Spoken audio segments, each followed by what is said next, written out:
알아두면 유용한 일상 속 생활 법률에 대한 궁금증을 풀어보는 시간입니다. 접경지는 국익과 국방을 위해 수십 년 희생을 강요돼 왔는데요. 최근 남북관계 개선과 국방개혁 2.0 등에 따라 정부가 접경지 군사시설 보호구역 해제와 무단 점유지 배상 계획 등을 잇따라 발표하고 있습니다. 그런데 이를 두고 실질적인 논란과 갈등은 무시한 허울뿐인 생색내기라는 비판 여론이 거센데요. 이번 시간 군부대와 군사시설을 둘러싼 캐캐묵은 갈등에 대한 이야기 나눠보도록 하겠습니다. 안현희 변호사님과 함께하겠습니다. 안녕하십니까? 안녕하세요.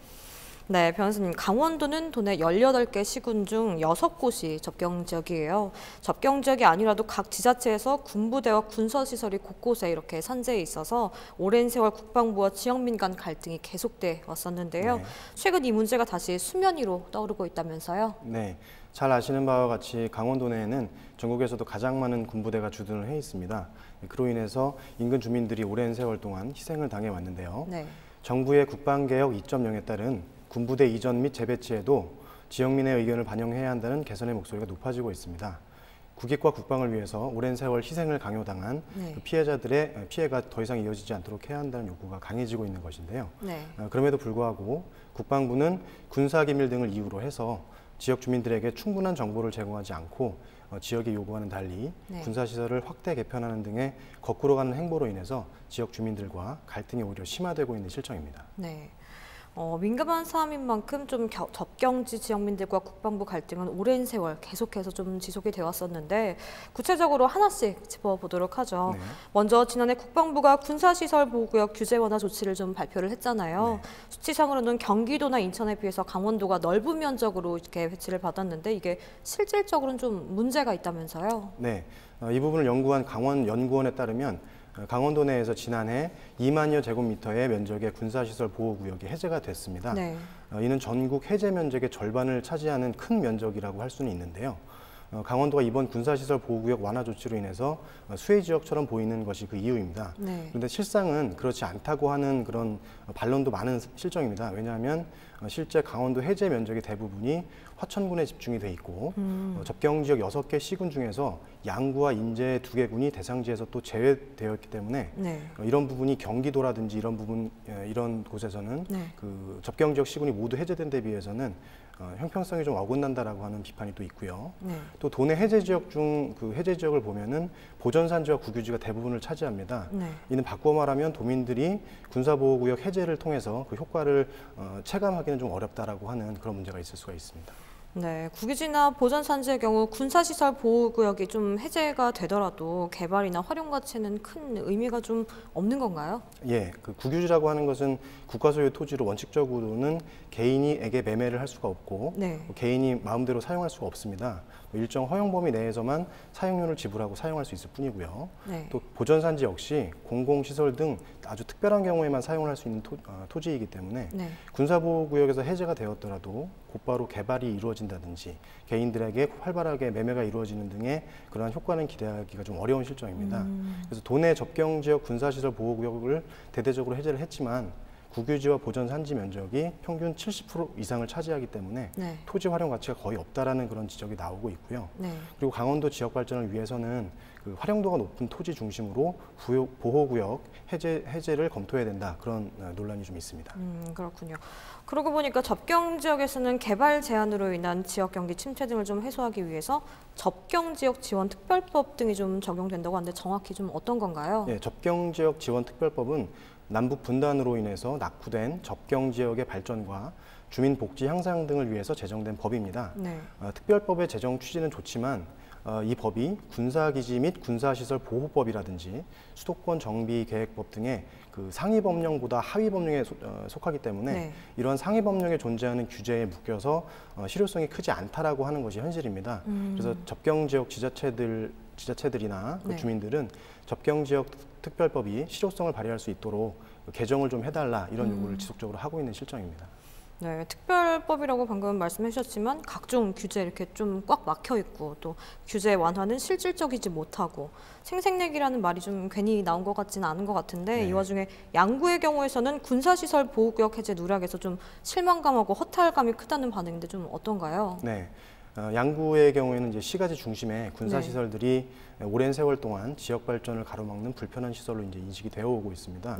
또 양구군, 양구, 도사리와 한전리 일대에는 작은 마을이지만 주민 463명이 거주할 정도로 나름대로 인구 밀집 지역이라고 할 수가 있는데요.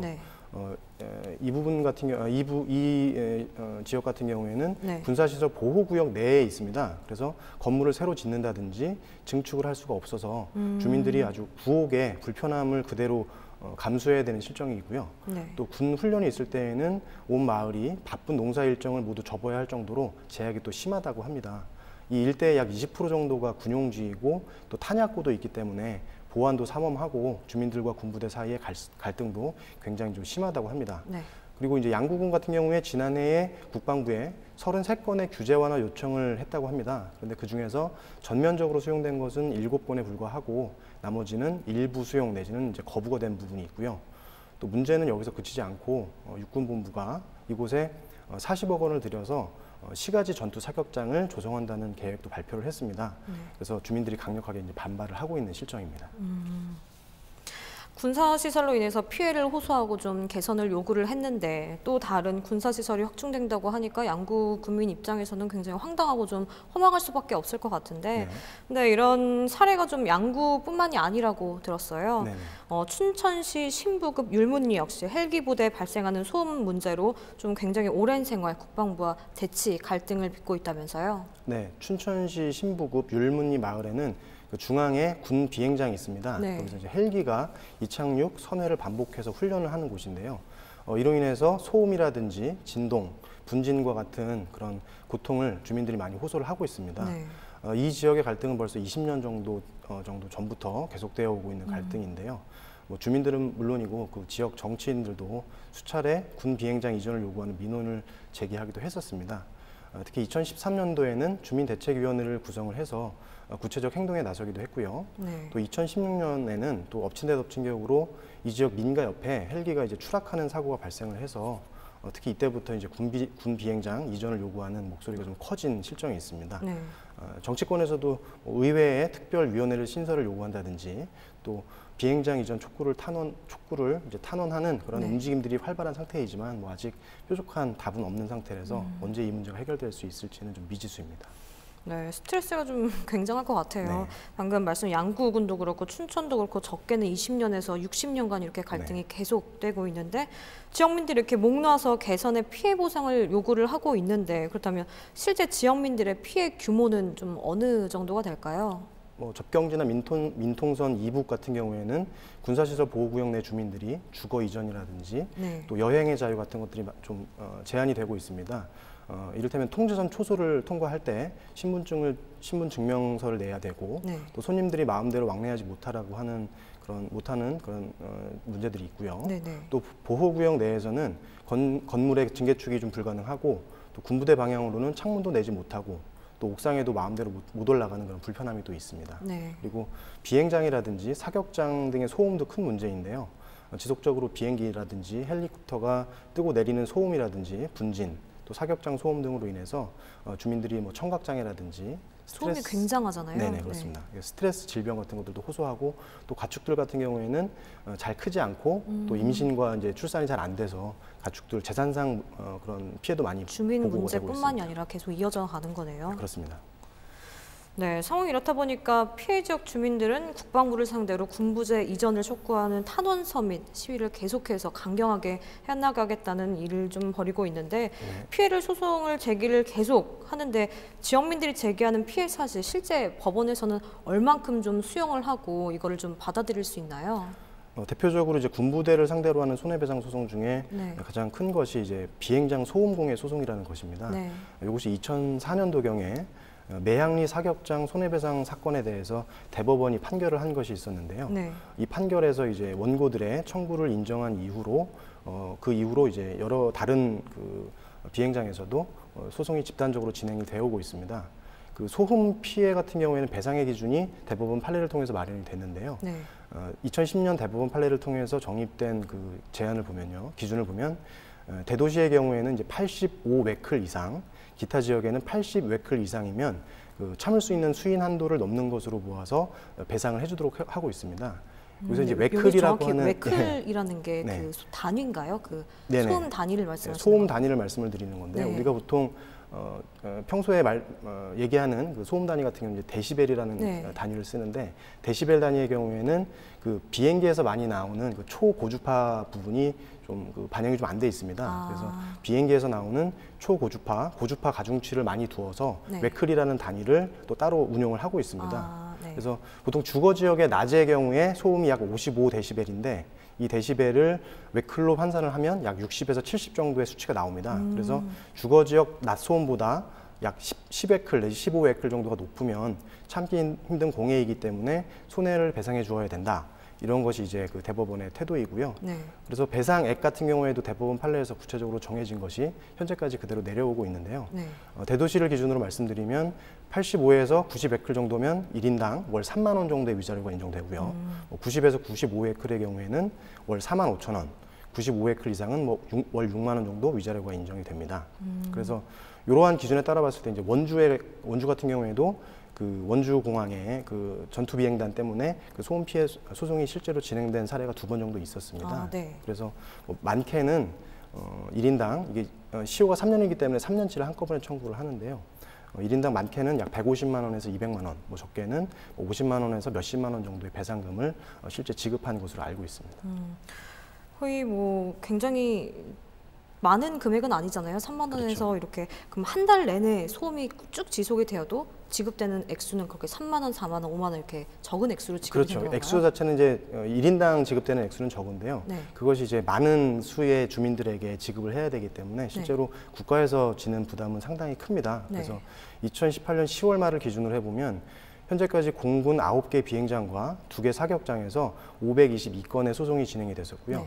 176만여 명의 원고가 소송을 제기를 했었고 국가가 지급해둔 총 배상 금액이 약 7,767억 원 이 정도로 배상금은 상당히 규모가 좀 있는 편입니다. 네, 2018년 10월 기준에서 지금까지면 꽤 오래된 건 아닌데 7,767억 원이면 거의 8천억 수준이면 1년 365일 소음이 지속됐다는 걸로 해석을 해도 될 것 같은데 사실 국방부의 소송에서 승소하는 게 불가능이라고 좀 그런 말이 나오잖아요. 그런데도 불구하고 수십 년 지역민들이 한 목소리 이렇게 계속해서 내는 이유가 있다면 어떤 것들이 있을까요? 우리나라가 이제 휴전 상태로 오랫동안 그 군사적 필요가 모든 것에 앞서는 그런 시대를 살아왔지 않습니까? 그리고 과거 군부 독재 시절만 해도 군부대를 상대로 해서 민원이라든지 소송을 제기한다. 이것은 상당한 용기를 필요로 하는 행위였고 사실상 불가능한 그런 일이었습니다. 그래서 국민들이 상당한 기간 동안에는 나라를 상대로 해서 이러한 자기 권리를 주장하는 것을 많이 주저해 왔었는데요.